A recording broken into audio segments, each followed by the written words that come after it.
with one particular assessment. And then this year, Dr. Cervisi worked to get us the ability to have it for all programs, and then also add the birth to two component, which will begin a pilot in the spring. So we're very excited to be able to add that component as well. So one thing that does make iSprout a little bit different from many other assessments is that it is all observation based. Teachers can use an app or the computer to register the scores for the students to be able to provide data to be able to assist in looking to see where student strengths and weaknesses may be in a classroom. And they also have the ability then to generate reports to show where those strengths and weaknesses are to help guide curriculum choices, activity ideas for things that you might want to be able to increase skills for certain students. And then we also have some wonderful reports that go along with that that you can share with families. And those reports have suggestions on things families can do with their students based on how each of their scores are included with that. Another component that makes iSprout different from many other assessments is that it goes beyond early language acquisition, English language arts, and math skills. It also includes physical development, science, social studies, engineering, social well-being. So we're looking at the whole child, not just the academic portion of the child, but the entire child as part of that. So it does look at all aspects, which makes it a little bit different. And that also goes into the need for it to be observation based. Most teachers find that it's not a difficult assessment to use because of the observation based. And the skills, knowledge, and behaviors that are assessed are things that you're going to see with your students on a regular basis. It's not something that's going to be out of the ordinary of what you would do in an early learning environment. So then, as I mentioned, we're adding the birth to two. That's something that's new and being piloted for us in the spring. And that's really under construction at the moment. We do have a framework for it, but Indiana is the first state to implement the birth to two in the K-Ready system with Johns Hopkins University. So we're excited to be a part of that intro to the assessment. So that gives us a lot of opportunity to be able to really create some of the reports that are there and have some input on what's going to be included. As we move forward with the birth to two, we're going to be moving into having a continuum of an assessment so that it will really be kind of a birth to five assessment rather than two separate assessments.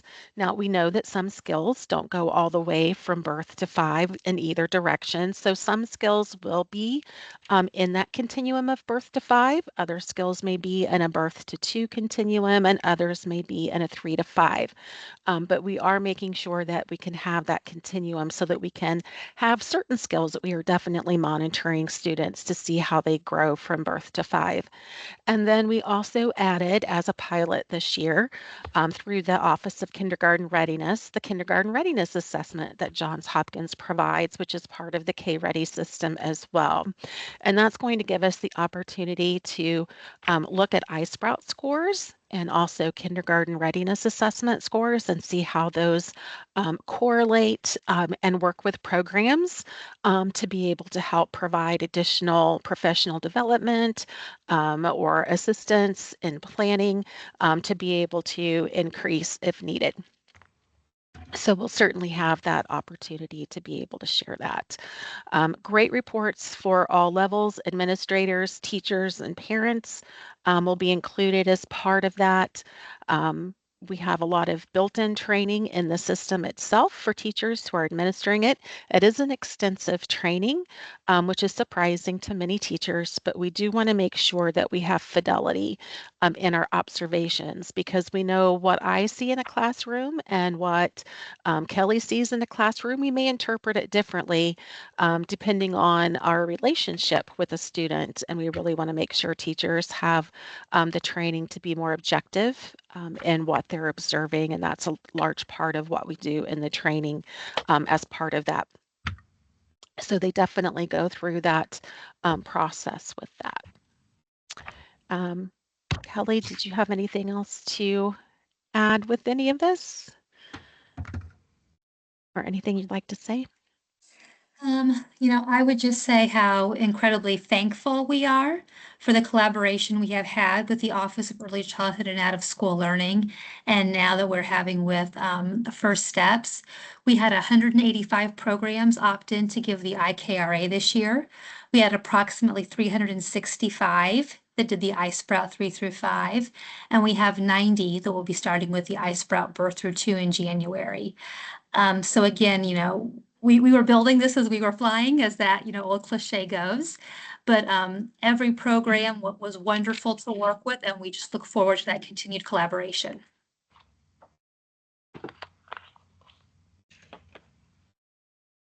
Can you answer some questions if anyone has any?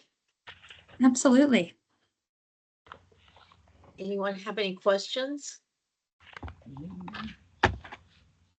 I know we're excited about the program. You've been working with our Director of Education. Aside from just being excited about the whole program at iSprout, we didn't have to renew our other assessment tool, so it saved us some money too. So that That's was always kind of a a plus bonus. for us.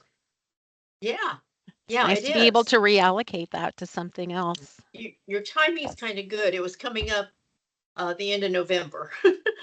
So we wanted to make sure everything was set. Perfect. Any questions or comments? We do sincerely appreciate you being with us. And There are a this may, couple of questions in the chat. that would be, There's one question that says, is this something currently available to any provider, or did I miss that part? So the iSprout is available to any provider.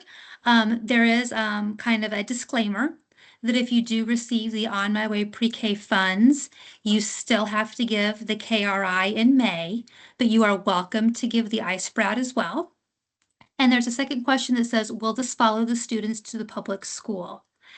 So if the student, to participate in the assessment, we have to give them a student testing number. And so that does start to build kind of a data trail that will be able to follow the student once they enroll in public school. So, one of the things that we talk about with helping to build a good transition to help children be successful is sharing that data. And so giving the iSprout while they're in preschool is something that the public schools understand. They know a lot about that assessment, and they will be able to see some of that data if you share it with them. And as Felicia said, it also has wonderful resources that you can give to families to help support that learning at home as well. oh, It's also standards-based. I didn't mention that. So it is tied directly to the Indiana Early Learning Foundations. So we do have lessons that have been built specifically for Indiana to tie to those foundations, as well as the SKBs. So there are some great lessons that are in the professional development portal for our teachers to be able to utilize. And then even prior to that with the SKBs, Johns Hopkins and West Ed put together some great lessons that go along with the skills, behaviors, and knowledge that are assessed. And all of our SKBs are tied to the Indiana Foundation, so it makes it an easy way for us to tie those together. other questions for our guest? Thank you so much for being with us. We really appreciate it. And looking Thank you for forward the to using the invitation. program. Yeah, we're looking forward to getting the program underway and using it with our kiddos. So thank you so much. Thank you. Have a good day, everyone. Have a great day. And Carol has our information. If you have questions, she'll make sure that we get those. Yep. Thank you. Okay. Thank you. Sam can't be with us, but he did send me a report. So we're going to go on to Michael. I see he's here. and he's from INAYC. And we've added a lot of work to Michael recently. He works with the master's program with Teach, and 7 of our teachers are starting their master's program, and 1's putting it off for the next semester. So we've given him a lot to do, and I asked if he could come and just give us an update on Teach, especially the master's program, because we didn't know much about it. Doesn't mean other people didn't, but I thought it might be something that people hadn't thought of. But he also said he would answer questions about Teach for the other areas. So Michael, it's all yours. We can't hear you.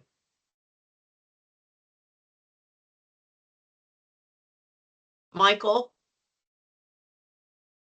we can't hear you. Hear me now? Yeah, Okay, sorry that's about good. that. I guess I'm not very good with technology. I do apologize for that. I know you had mentioned the graduate. Did you want me?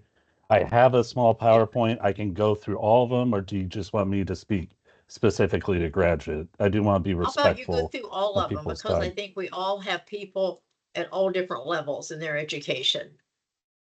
Do you mind if I share the screen real quick? That would be fine. Thank you. I'm going to do my little presentation here, but I'll make it shorter than what we normally do. So I'm with the Teach Scholarship, Teacher Education and Compensation Helps. We are a part of INAYC as a whole, and we are specifically for that professional development piece that they provide.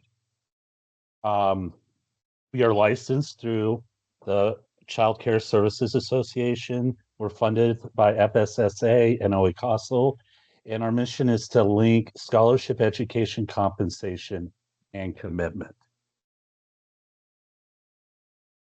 I'm going to do briefly about the eligibility pieces because that'll be a big thing when people are looking to apply or consider our scholarship.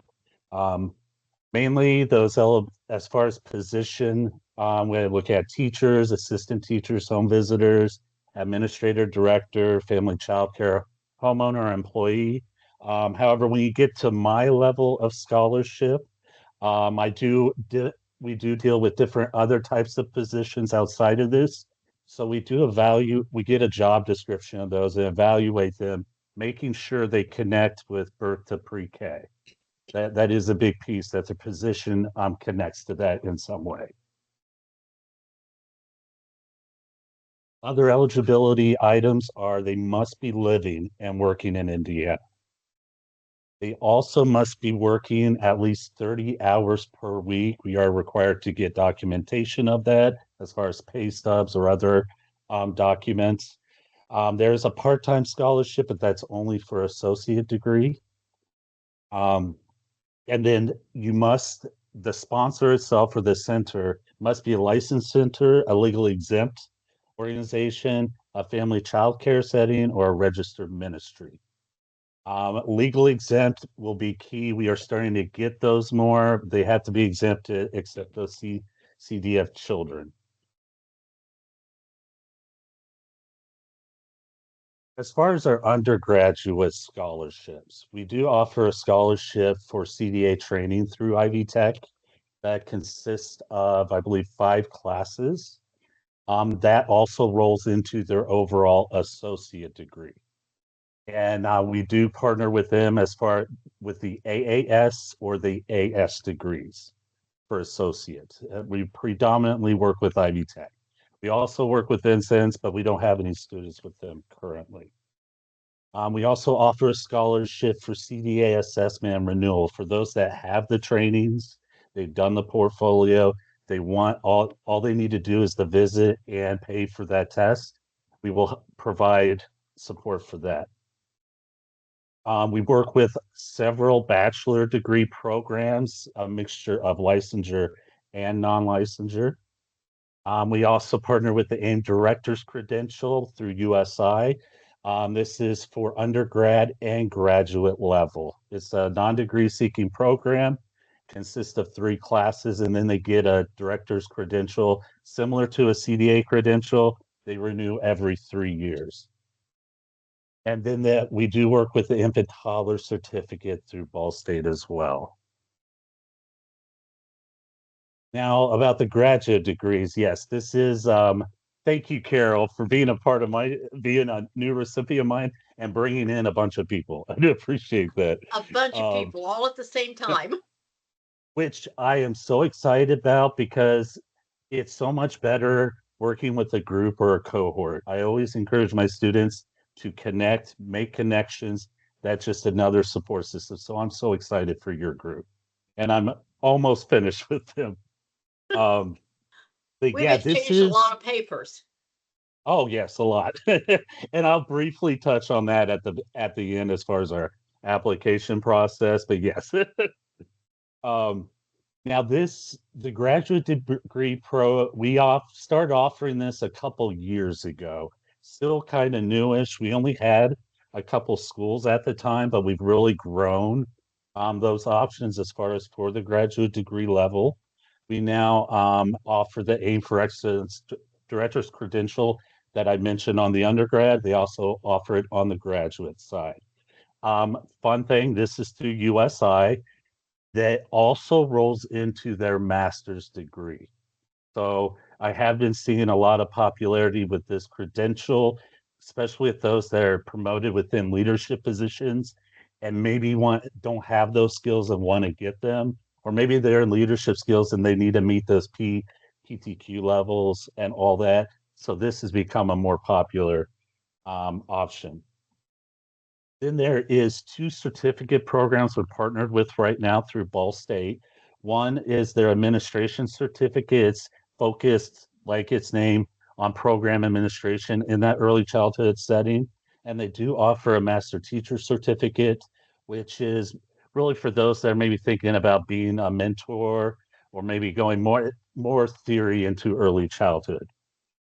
Cool thing they did though was they took either one of those rolls into their overall master's degree in early childhood. They also, I'll stick with Ball State for a second. They've also rolled out their new transition to teaching program as well. And a fun thing they did is they made it overlap with their master's degree. So if someone was getting their master's degree and wanted to get their license afterwards, they would already be partly there or vice versa. And they also offer a master's degree in early childhood with a certificate of autism. Other master's degree programs we work with is through USI. There is St. Mary of the Woods, IU, Trine with their Montessori program. And we are working with another school and hopefully we'll be bringing them on next year. Another scholarship model we offer is that transition to teaching. For any of those that just want to get their teaching license and they have a bachelor's degree in another field. We have worked with IWU, St. Mary of the Woods, and now Ball State. And then, as I mentioned earlier, we do work with a variety of master degree options now. As far as the structure of the scholarship, and I can send all this information out to everyone. I know it's a lot, so I will send that out for reference. But some of the way it's structured is for the CDA assessment or renewal scholarship model. They have those three options. Option one is where the recipient pays 10% of that assessment fee, and they agree to stay in the field of early childhood for 3 to 6 months from the day they get that CDA credential. And then we agree to pay that the remaining 90% of that fee. Option two, that is where the recipient agrees to remain at the sponsoring program. I want to stress it's the sponsoring program, not the position. So they agree to stay there 3 to 6 months after they get that credential. Their sponsor agrees to get that pay the 10% of the assessment, and then we pay the remaining 90. And then option 3 is where they split. The recipient pays the 5%, agrees to commit to the employer pays the other 5%, and then we pay 90% of the remaining assessment fee. You will see the number 90% a lot because that's what we cover for all our models. So you'll see that a lot. Then it shifts to CDA training through bachelor degree programs. This one, we have 2 options. The first option is for those teacher, directors, or maybe any other outside position that we can ensure matches with that eligibility of working with birth to pre-K.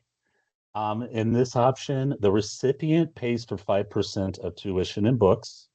They agree to commit to that sponsoring program for a year. The sponsor agrees to pay 5% of tuition and books, and then they agree to give the student a bonus every year they complete at least 3 classes and pass them.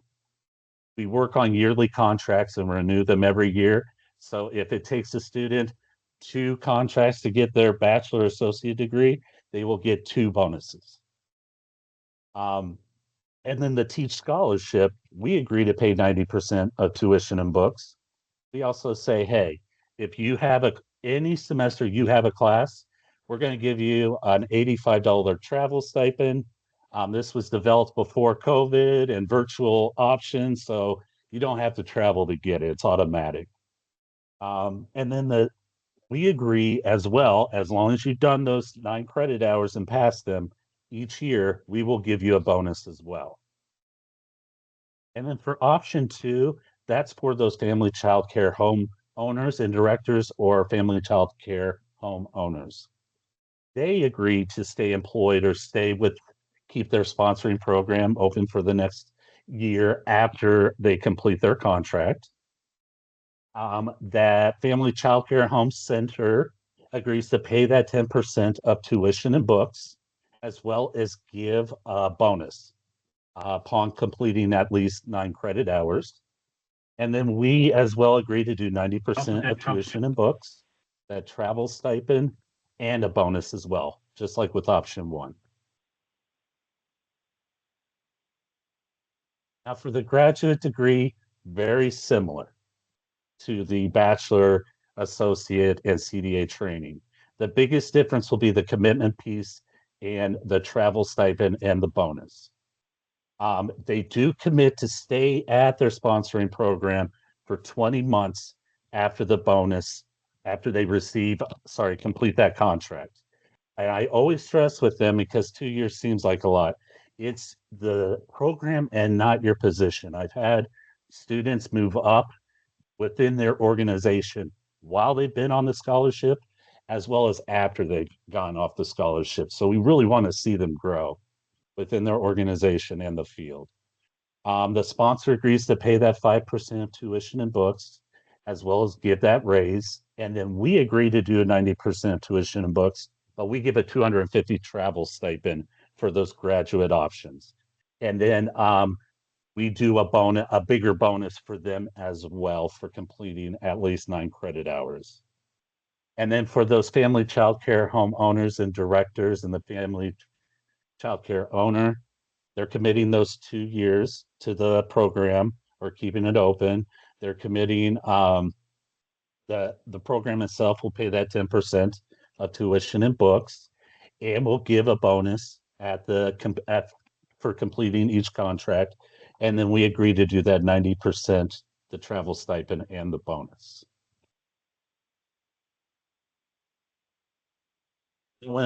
As I mentioned, when I say completion of contract, they have to get a passing grade of C or higher.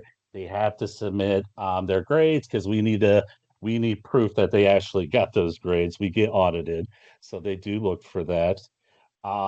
They get that bonus, and then we do renew each year until they're done.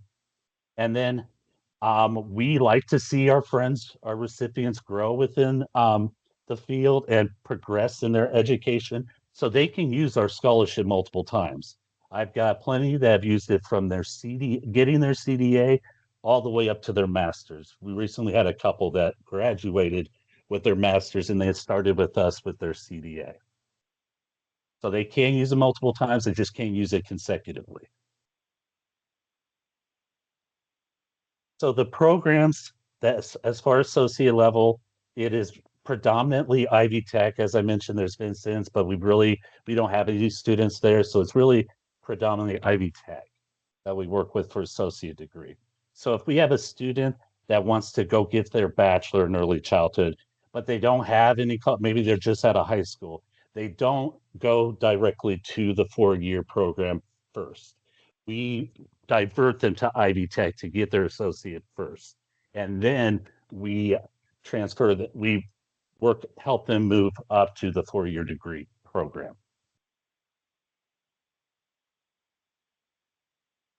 Our bachelor degree program has probably the most partnerships. As I mentioned, there's a mix between licensure or non-licensure. So they do have options. It's predominantly, so I probably failed to mention Ivy Tech, that's predominantly online. And so same with the bachelor's, this is predominantly online as well. And we work with, as you can see here, with a lot of different schools.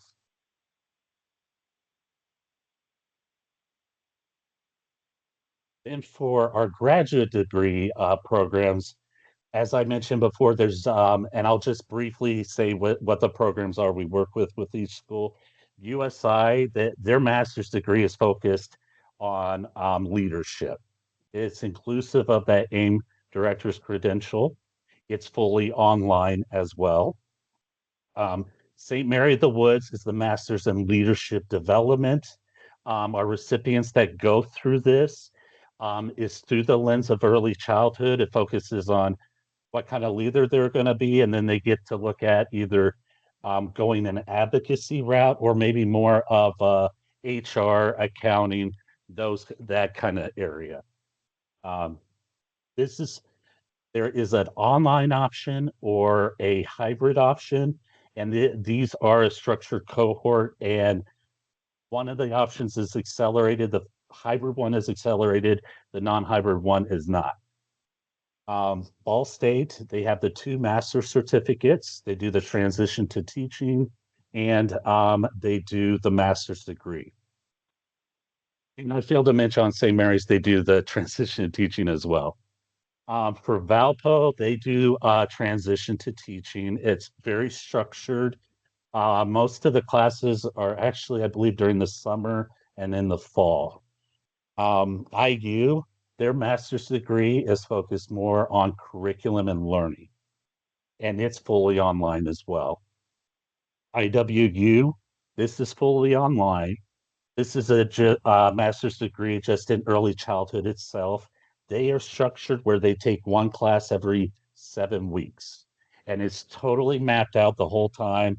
Students don't have to do anything.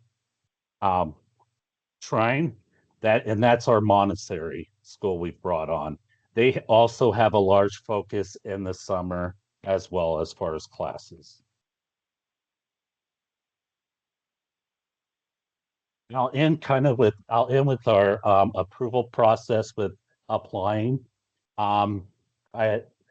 We always encourage, I usually take step 1 and 2, that university enrollment and applying for a scholarship. I kind of combine them because we meet applicants or potential recipients at different parts of the journey. Sometimes they just don't know what they want to do with their life, and they don't know what's out there in early childhood. So we have conversations about what's your short-term, long-term goals? What kind of, program can meet that? So we sometimes meet them there. Sometimes we meet them, they've already enrolled at the university and they need to move forward, or they know what university and they just haven't enrolled it yet. So I always say, do both at the same time if you can. We ask for similar information as the universities. Ours does take a little time to go through, as well as that university. And we talk to the universities and support each other, even through the application process. So that's why I kind of combine those first 2 steps, but those will be those first steps. Once we've gathered everything we need as far as documentation, did our interview with the student, looks like everything's good to go. We will take our applications to Matt, who is also on this call, my fearless leader, senior director there, and he will look through and it takes several factors. He considers several factors, but once he decides whether it's approved or denied, we then reach out to the student. If they're denied, we tell them why, and then tell them, once you've got that fixed, please reapply again. Or if they've been accepted, we send them an acceptance packet with a contract, a letter of congratulations, and Form Bs, which we use in the background for reimbursement. They are not technically on the scholarship until they've signed that contract and send it back to us. Once they have, and they've given us their classes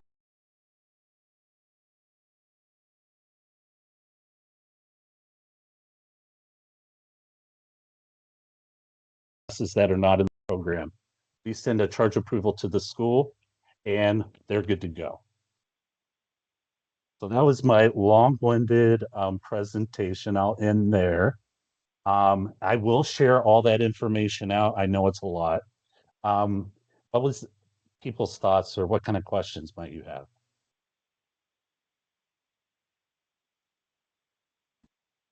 I have a question real quick. Michael? Go So ahead. the Sure. director's credential, or I think that was what it was called, the national director credential. Does the state Yep. recognize that yet as like being acceptable for a director if they just have their CDA, or do they still need to have? Do you know? I do know it counts as those early childhood credits. Yes, I know And it how many- counts as that. Okay, how many credits is the director's credential, or I think that's 9 credit hours. okay. Yeah.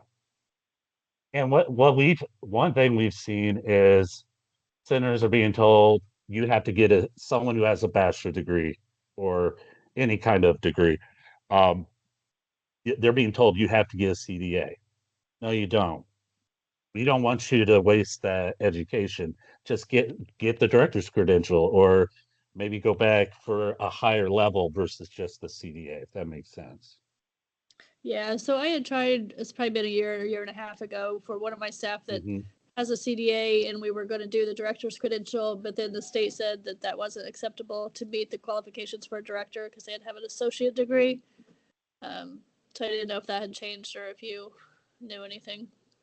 Not that I'm aware of now. We've accepted that before, Christy. The I'm director sorry, one. what? We've accepted that one before, the director one. We've The director accepted that. credential? So if they have a CDA, they can get the director credential and that will suffice for being a director? No, they have to have their bachelor's and that director credential. If they have a bachelor's degree in anything, so they have a bachelor's degree in accounting, then they could just get that director credential. Okay, but they still would have to have at least an associate's to get that. Yes. Okay, got it. Thank you. And something about the AIM director's credential, it's a fully self-paced program. It's 3 modules per class, so a total of 9 modules, which is good because it can fit around those busy schedules of directors or whoever, which can also be dangerous because you can easily keep pushing that to the side until the very end. So I have worked with USI as far as sending reminders for those students so they know, hey, it's week 5, you should be this far with the modules. But I have heard positive feedback as far as being able to work around people's schedules. And I've had people finish it in less than a year. I've had people finish it in 2 semesters. And I can also send out what that covers, those modules. It's focused solely on business administration and leadership development in early childhood specifically.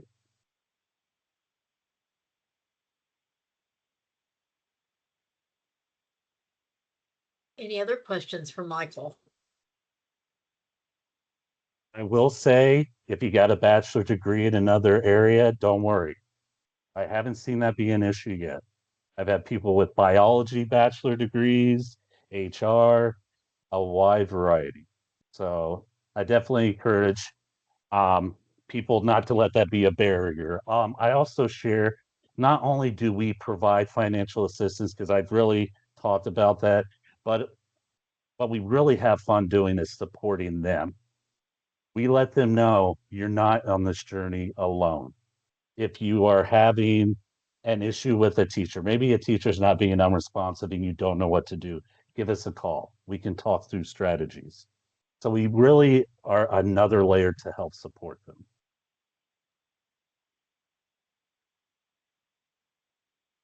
Any other questions for Michael?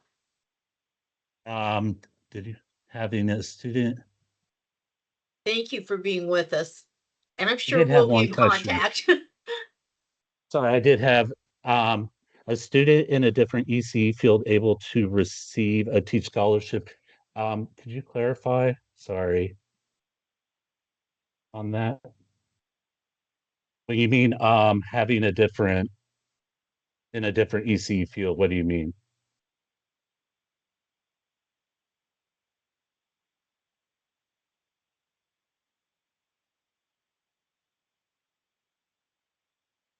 Oh, yeah.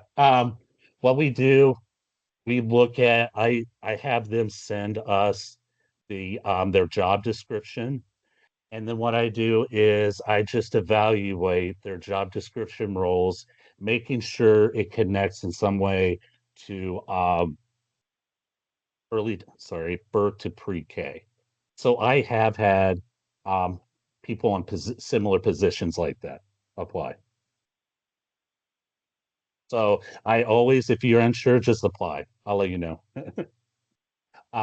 You can send me, this is my email. I'll put it in the chat here. You can send me that job description and I can take a look and let you know.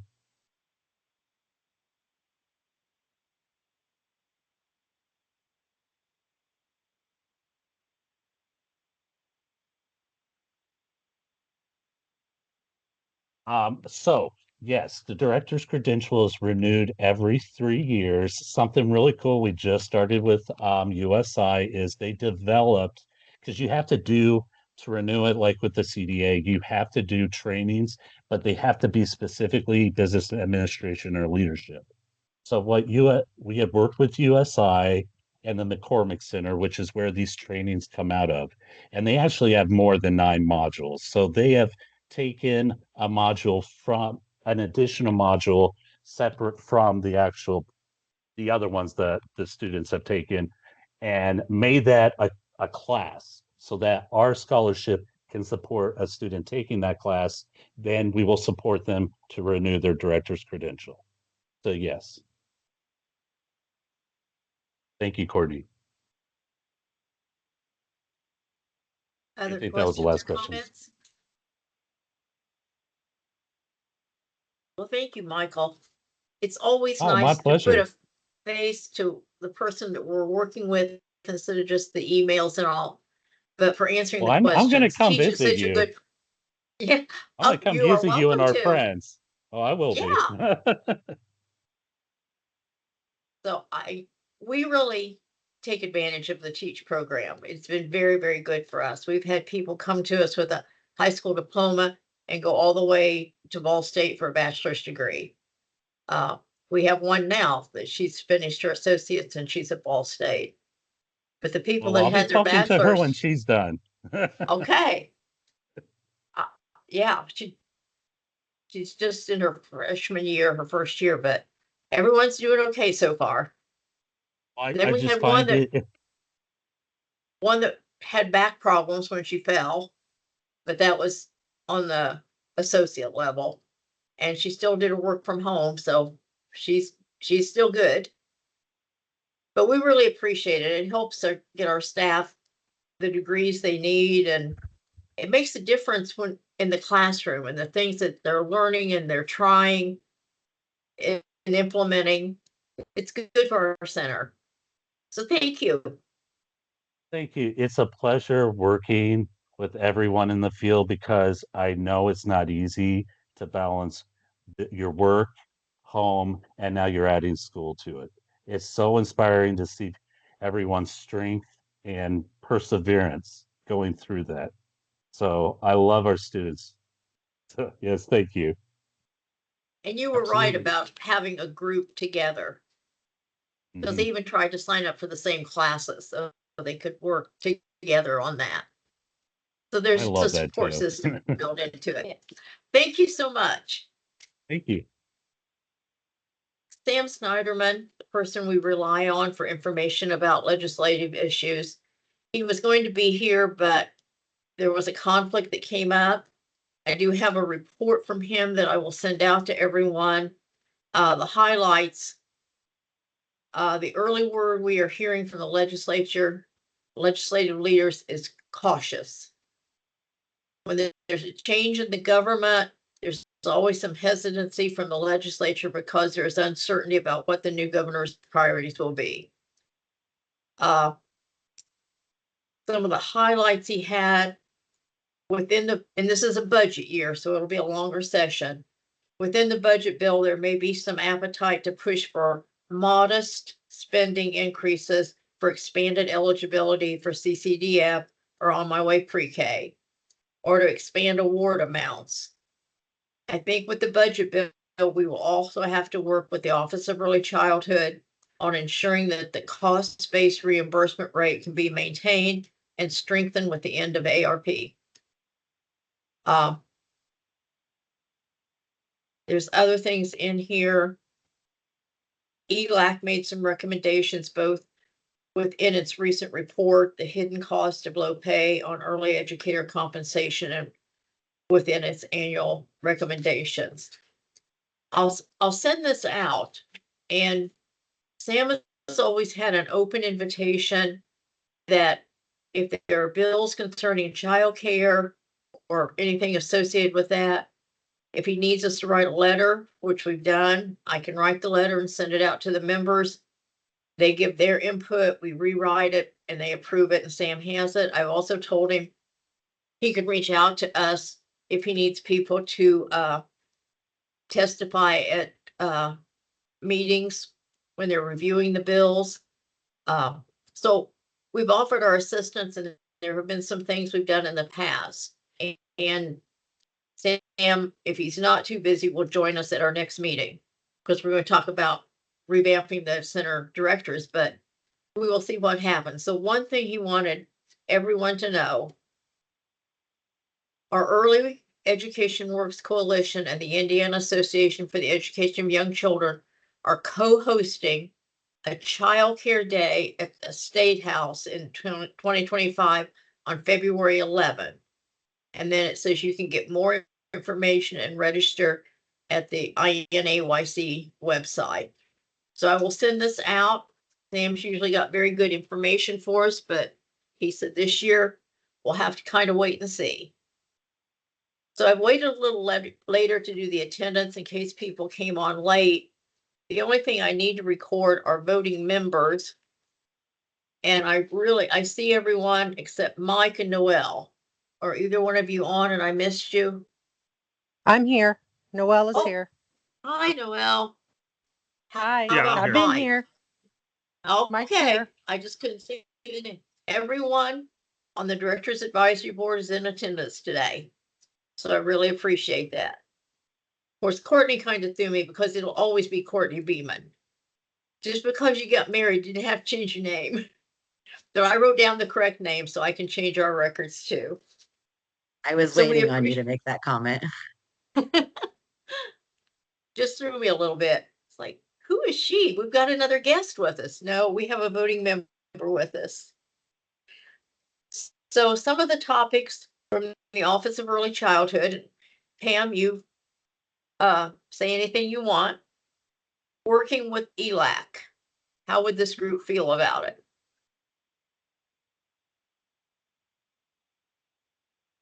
I thought we would be willing to work with anyone, but I need other input. Pam, can you tell us a little more about what that might involve?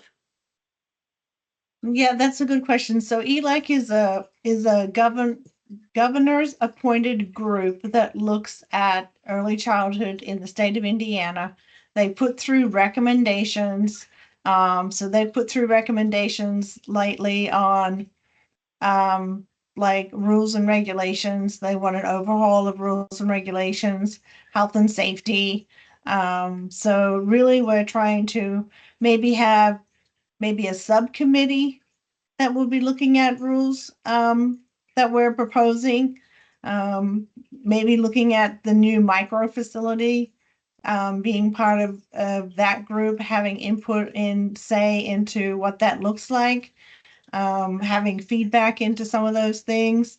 So we're trying to have just another group of people that would work alongside of the appointed group.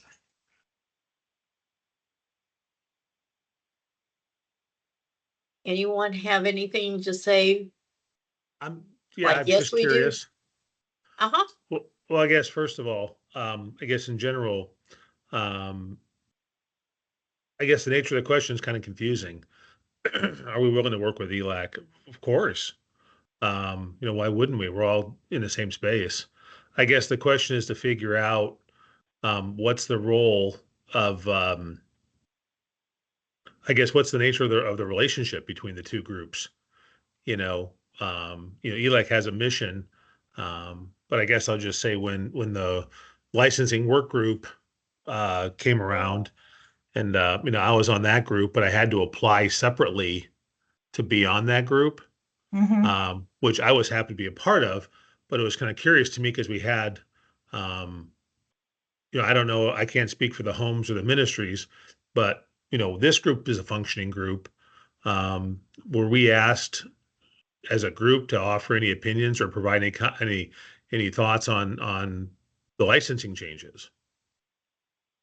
I guess maybe it was supposed to happen through individuals, but as a group, I don't recall, maybe I missed it, that this group got together and put together its recommendations or its thoughts on the subject. That kind of stuff would be nice to have if this group, we're supposed to be advising. What are we advising on? I come because I like to hear the information, but mostly it's kind of a one-way. It's an information distribution relationship. I hop on, I hear what's happening, get a little advance notice of things, but I guess maybe it's just me. There's not a lot of advising going back the other way. If providers had problems who weren't on this group, they were to contact and they don't, but if they did, what would I do with it? Who are we giving input to? Or is that the nature of our job? I guess, I don't know. Well, that's the whole point, was we're trying to change how these groups work. And we are looking at doing rule reviews and revision. And we are looking for groups to give us feedback and review of those rules and input. So there will be a chance for definitely these advisory groups to be putting input back into these rules and regulations that we're looking at. So that is something that we're trying to revamp the way that these groups are being used. So, what group are you trying to put together for rule revisions or rule suggestions? I thought that we had I thought the licensing work group put together a whole bunch of suggestions, and then that outside consulting group was a policy equity group submitted something last May or July. Right. So we're using that. So we use that. What was that group that we had? We had the provider group. Yeah. We use that. We still have all the recommendations from that group that we are still it's taken us a while, but we're using all those recommendations. We're putting ELAC's recommendations, and we're putting all that together, plus trying to go with OCC's final audit that they did on what rules that we need to put into place. So we're looking at rule overhaul and making some changes. So to do that, we have to be able to put these new rules or some recommendations into what new rules would look like. If we do that, we still need some feedback groups. What it would look like if this is something that we want, if we don't agree with some of the rules that we put into place, which are going to be basic health and safety. And what will it look like? So we still need a lot of feedback from these for these rules, and we need partner groups. And those partner groups are going to involve not just these advisory groups, but we're going to have some we're also going to have some parents and some other partners and things like that too. So it is going to be a big ask, but we are looking at revamping how we involve our advisory groups. So that's just one of the things. So working alongside ELAC is looking at their recommendations and how is that going to fit into our rules and regulations, and what does that look like for the office? Okay. Okay.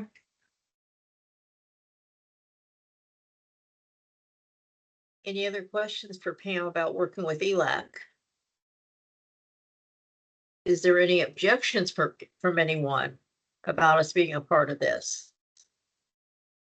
I mean, we will know more as it comes up, and somebody above me will be here to introduce it and how we want you guys to work alongside us. So it's not going to be sprung upon you. You guys will get an introduction, and this is what the ask will be. And Pam also mentioned the new micro facility, the pilot project. Can you tell us a little bit about that? Yeah, so that's progressing. We have to have some sort of set of rules by January, by January 1st, and it was set down in a bill that came out in July. So we have to have a set of probably 3 or 4 programs that will be part of a pilot program that will be for between 3 and 30 children in a residential or non-residential building to test this. It would be part of a network, or it could be part of just like a smaller center. So we are still currently working on that piece. So it will go out in January sometime, about wondering who would like to be a part of that pilot program.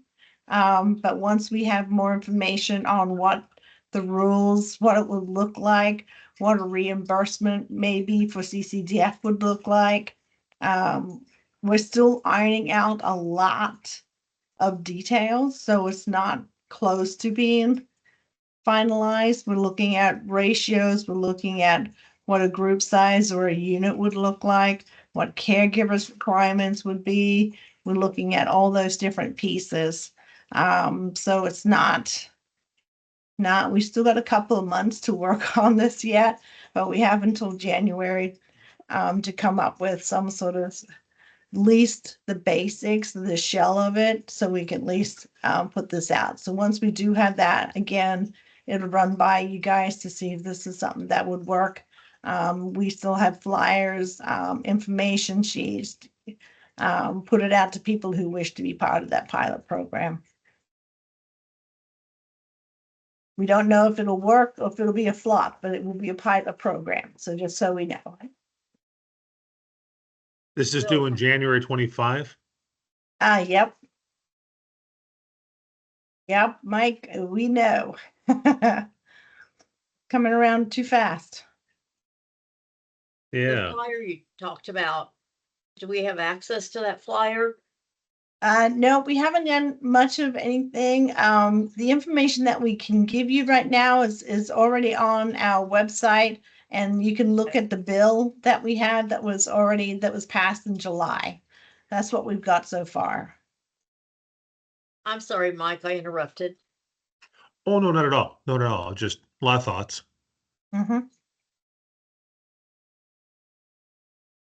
But the bill will give you the basic overview of what the pilot is supposed to be like. Okay. Well, we kind of touched on the next thing under the advisory board. What will the new advisory board structure look like? You're revamping all 3, right? Centers, homes, and registered ministries? Yeah, so we're trying to work with our legal to come and do a session with the voting members, the chairperson and the chair, co-chair, Because we want to being a lot of new people. We realize that we still need to make one of our 3 meetings a year an in-person meeting. Want to coach and get back on track on how these meetings are to be correctly in compliance with the laws required for legislatively approved advisory groups. So once our legal has a chance, they will set up a meeting to go through some of those structures for us to make sure that we can handle those properly. But we want to be able to get these advisory groups back to where they were, where they are helping the office be more in an advisory role versus just an information-based group. I think everyone would agree that we all thought that was our purpose. So I think Mhm. we'll be moving in the right direction. Mm.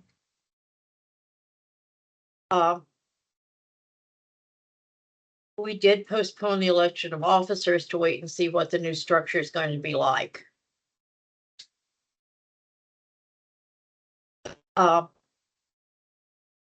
You asked us to set up meeting dates. We can do that. This will just be the structure. We would be on the same type of calendar 4 times a year. Yeah, so that is going to be pretty similar to what it is now, but one of those dates has to be an in-person meeting. So just deciding on which one of those months is going to be an in-person meeting, and will have to set up a room at the government center for that. Okay, right now, we're meeting the 3rd Thursday, and February, May, August, and November. Does anyone want to suggest any changes to that? Or does that work? If there's no objections, then we will just do that, the 3rd Thursday in those months, but which one of those do you want to be an in-person meeting? I assume we would meet in Indianapolis. My personal recommendation would be May, before school holidays and before the kids go back to school in August. Are there any objections to our in-person being in May?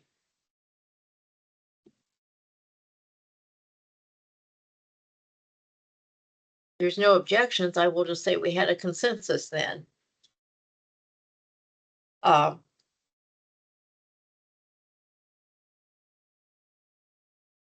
We've already talked about ELAC and the microwave.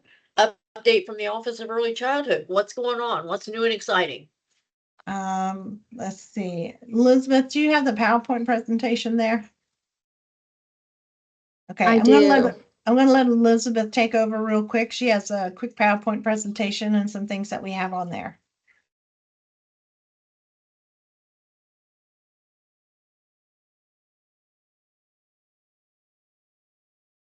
Maybe.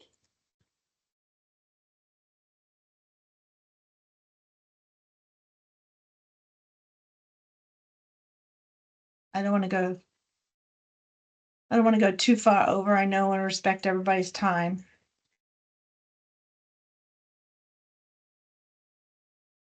Alrighty, so these are the licensed center numbers as of right now. So 780 centers with a total capacity of 85,915, 124 proposed, 12 opened, and 14 closed at month end.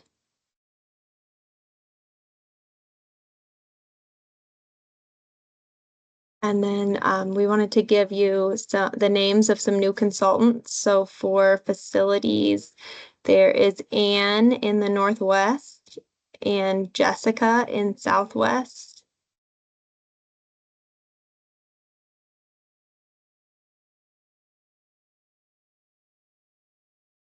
This is just some general information on complaints. If you click that link, which I can put in the chat, you can submit a complaint that way. Our consultants also have a new timeline for complaints. So more serious emergency complaints are 2 to 5 days. And then we have 30-day complaints and 45-day complaints. You might also possibly receive a complaint via a desk review. So if it's regarding paperwork or something that can be done over Teams, your consultant would reach out to you to schedule a desk review for a complaint.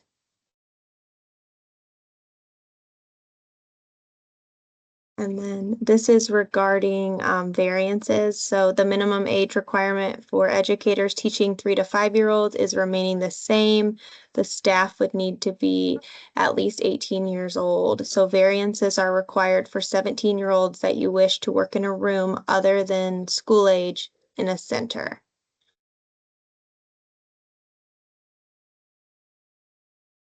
And then for variances, the process of variances has changed. So we have things that we call common variances that are approved by the consultant, and then they're sent to the regional manager and sent out to hopefully reduce the amount of time it takes for you to get an approved variance.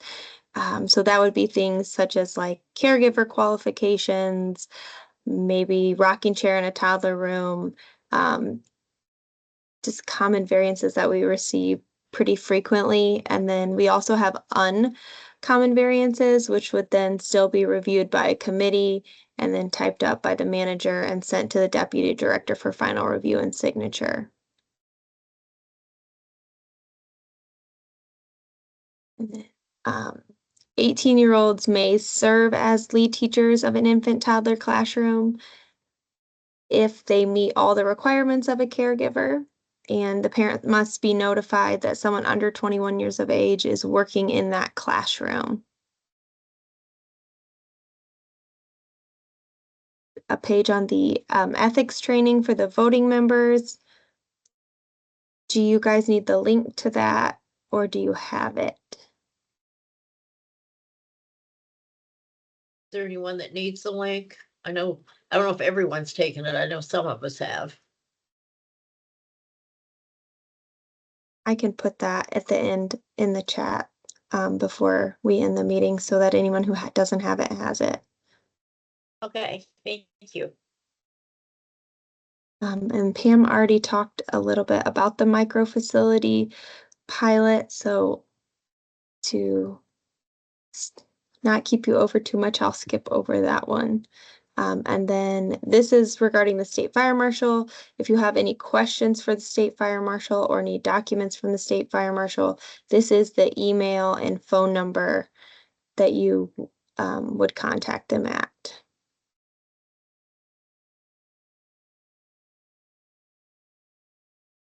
And then with the weather changing, we just ask that you let your consultant know or email the OE CASEL provider inquiry email if you're going to be closed so that no one attempts to do a visit and no one is there.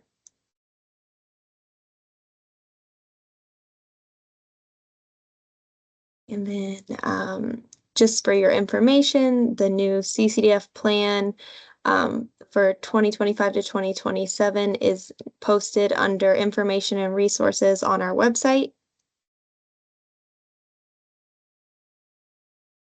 And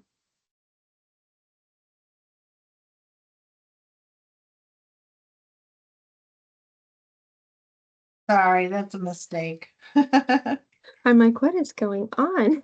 It must be So- a duplicate, yeah. Okay, so I think that is, we already discussed that one, so I think that is the last piece of information. And I will Yeah, get the so- links. Yep, so the one before this is the state plan that's now been approved by the Office of Early Childhood. So it's some light reading if you have insomnia, as Courtney has said once before. So if you want to know what the state has laid out for the next 2 years, the state plan is there and available for some light reading.